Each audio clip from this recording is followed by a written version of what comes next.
سلام استسلام، معركة إلى الأمام. بسم الله الرحمن الرحيم.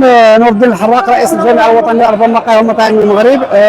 كما جا في البلاغ ديالنا وفي البيان ديالنا، هذه الوقفه هذه اللي تنظموها حاليا في الدار البيضاء امام الاداره العامه للصندوق الوطني للضمان الاجتماعي، جات بناء على واحد الغرامات والضعائر اللي هي خياليه، ضعائر كبيره اللي توصلوا بها المهنيين في عدد من الاقاليم المملكه. كاين المبالغ اللي تتفوق 100 مليون 120 مليون سنتيم، بالتالي تتفوق بكثير القدره ديال المهنيين، واحيانا تتفوق حتى القيمه ديال الاصل التجاري. هذا الشيء علاش جينا ننظموا هذه الوقفه.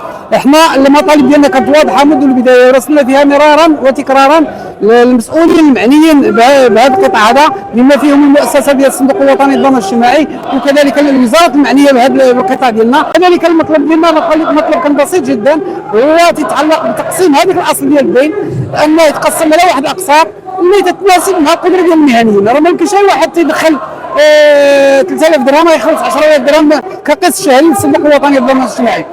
كذلك جينا ضد هذه الحجوزات اللي تم الحز على الاصول التجاريه ديال المهنيين المغاربه، كذلك الحز على الحسابات ديال البنكيه ديالهم. هذا الشيء اللي وقع واحد العمليه ديال الارباك داخل في عمليه تصريح بالاجراء ديالنا، وبالتالي توقفت واحد العدد ديال التصريحات ديال الاجراء ديالنا.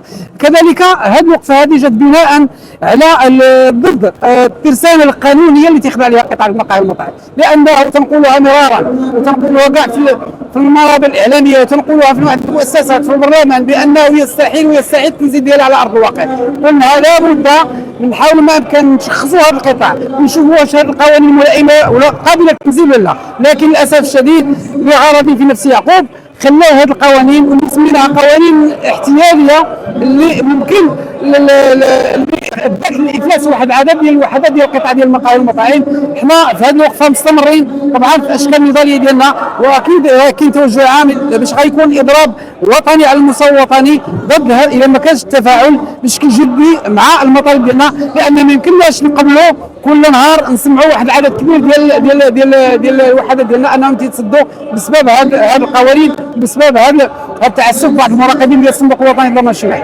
اليوم الجامعه الوطنيه لارباب المقاهي والمطاعم تنظم وقفه احتجاجيه ضد بعض التعسفات ديال المراقبين ديال الضمان الاجتماعي، وكذلك الغرامات والزيادات اللي توصلوا بها المهنيين والمراجعات اللي توصلوا بها المهنيين من 2020. وكيف تتعرفوا بان القطاع ديال المقاهي والمطاعم كانت عنده واحد القرارات من السلطه بانه في المده ديال 2020 و 2021 ما كانوش يخدموا بالطاقه الاستيعابيه الكامله، وكانت يخدموا كانت عندهم واحد التوقيت ديال الاغلاق وديال الاغلاق.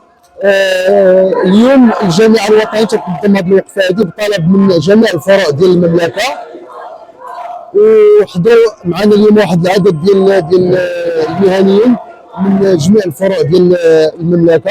المطالب ديالنا مطالب واضحه، هي تنطلب من صندوق الضمان الاجتماعي الغاء جميع الضرائب والحجوزات على الاصل ديال التجاري ديال الاصل ديال السجل التجاري، وكذلك الحجوزات على الحسابات البنكيه ديال بعض المهنيين.